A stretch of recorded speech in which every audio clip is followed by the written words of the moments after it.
في كلام المتين والفرقان الحميد. أعوذ بالله من الشيطان الرجيم. بسم الله الرحمن الرحيم.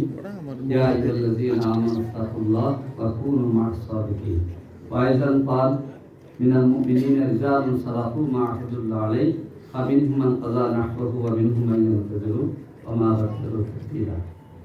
মুজাহিদ মিল্লাত শাইখুল ইসলাম আল্লামা আতহার আলী রহমতুল্লাহের জীবন কর্ম অবদান শীর্ষক বইয়ের উন্মোচন অনুষ্ঠান এবং আলোচনা সভার জনাব সভাপতি আল জামিয়াতুল ইমদাদিয়ার সুযোগ্য মহাপরিচালক মাওলানা আতহার রহমতুল্লাহের সুযোগ্য সন্তান মাওলানা শাফিউর আহমদ রশিদ, এই বইয়ের সম্মানিত লেখক এবং প্রকাশক, সম্পাদক সহ মঞ্চে উপস্থিত এই জাতির আলোকবর্তিকা হিসেবে যারা কাজ করেন, সম্মানিত ওলামায়ে কেরাম, উপস্থিত সুধীমণ্ডলী, প্রিয় ভাইসব,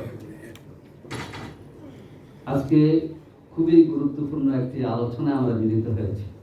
আমি ছোটকালে আতহার আলী রহমতুল্লাহের নাম শুনতাম, কিন্তু কোনো বই পড়িনি।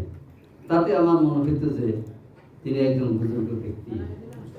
তিনি ব্রিটিশ বিরোধী আন্দোলন ভূমিকা রেখেছে, পাকিস্তান প্রতিষ্ঠার ক্ষেত্রে ভূমিকা রেখেছে এবং বাংলাদেশের মানুষের মুক্তি এবং সংগ্রাম, বিশেষ করে দ্বীনি আন্দোলনের ক্ষেত্রে তার ভূমিকা ছিল।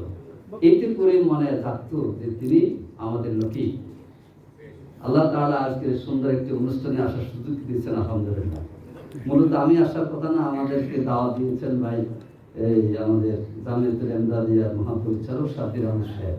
আসলে আতহার আলী সাহেবের বাড়ি ছিল সিলেট, আমাদের আমির জামাত ডাক্তার শফিকুর রহমান সাহেবের বাড়ি সিলেট। সেই হিসাবে উনি আফসোস করেন না আসতে পেরে, সেই জন্য শাফিউর সাহেব দাওয়াত দিয়েছেন। মূলত আমির জামাত আপনাদের সকলকে সালাম জানিয়েছেন এবং তিনি বলেছেন যে আমি মঞ্চে গিয়ে আল্লামা আতহার সাহেবের কবর জিয়ারত করব ইনশাআল্লাহ। আমি প্রথম বলতে চাই যে উনার জীবনের বৈশিষ্ট্যের মধ্যে আমি যে দুইটা দিকই খুঁজে পেয়েছি, কিন্তু রুহানিয়াত নাই।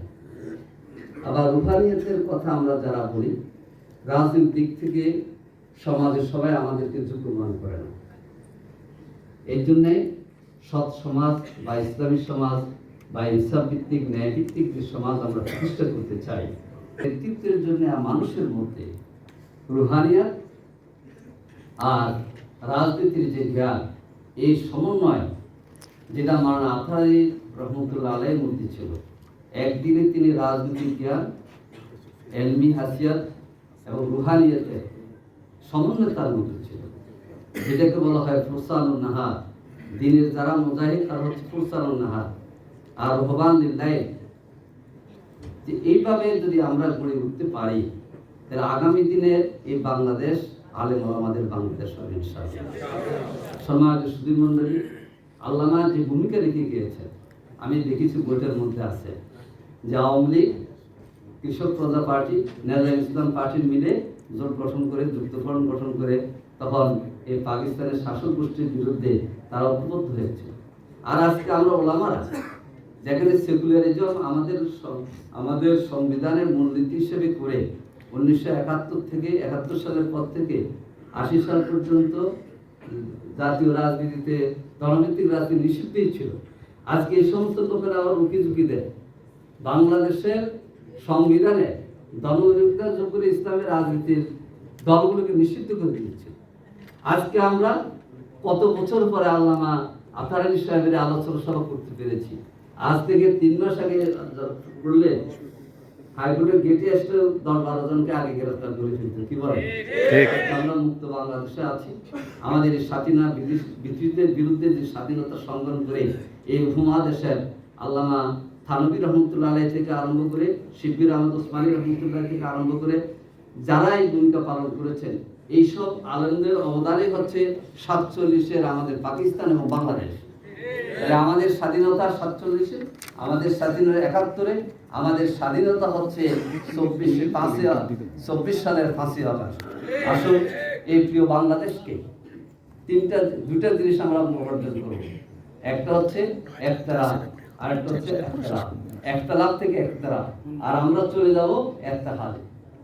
আমরা কমিও বুঝি না, আলিও বুঝি না, আমরা আব্দুল্লাহ হবে আবাদুর রহমান। আসুন আল্লামা আতারি রহমতুল্লাহ আলাইহির রাজনৈতিক দর্শনে এবং দ্বীনি হাসিয়ত যে মাদ্রাসা উনি তৈরি করে গিয়েছেন, উনার আলমিয়াত আর উনার ফিলোসফি রাজনীতি, এই দুটার সমন্বয়ে তিনি সুন্দর একটি রাষ্ট্র কায়েম করার জন্য ঐক্যবদ্ধ করেছিলেন। আমরা সেই পথে এগিয়ে যাব। আল্লাহ হাফেজ। বাংলাদেশ জিন্দাবাদ। আল্লামা আতারি রহমতুল্লাহকে আল্লাহ তাআলা জান্নাতের প্রিয় মেহমান হিসেবে কবুল করুন। আমিন।